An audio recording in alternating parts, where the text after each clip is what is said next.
বন্ধুরা বাজার থেকে মাছ এনেছে, এখন মাছ কাটার পালা। বাড়িতেই মাছ কাটবো, যেহেতু আজকে রবিবার মাছটা বাজার থেকে কাটিয়ে আনেনি, আর কাটলেও দেরি হতো।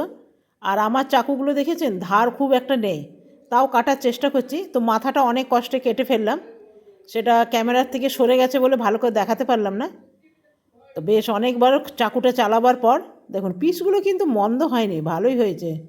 তবে আমি আশা করিনি এতটা ভালো কাটা হবে। তবে চাকুটা মাছ কাটার আগে ভালো করে ধার করে নিয়েছি, খুব সুন্দর করে ধার করেছি, তাহলেই যে মাছগুলো সুন্দর করে কাটাচ্ছে। তবে এগুলো স্টিলের চাকু, তো একটু ধার করলেই কিন্তু খুব সুন্দর কাটায়। তো দেখুন বেশ অনেক কটাই পিস হলো, তবে এইটা আমি কেটে বাদ দিয়ে দিই। তবে এখনও অনেকগুলো মাছ কাটার আছে, এইটা তো প্রথম শুরু। তো সব কটাই মাছ কাটা হয়ে গেল, আর মাথাটা খুব ভালো কাটতে পারিনি, যেমন তেমন মাথাটা কাটা হয়েছে। তো দেখছেন, এরপরে চলুন এগুলো ধুয়ে নিই।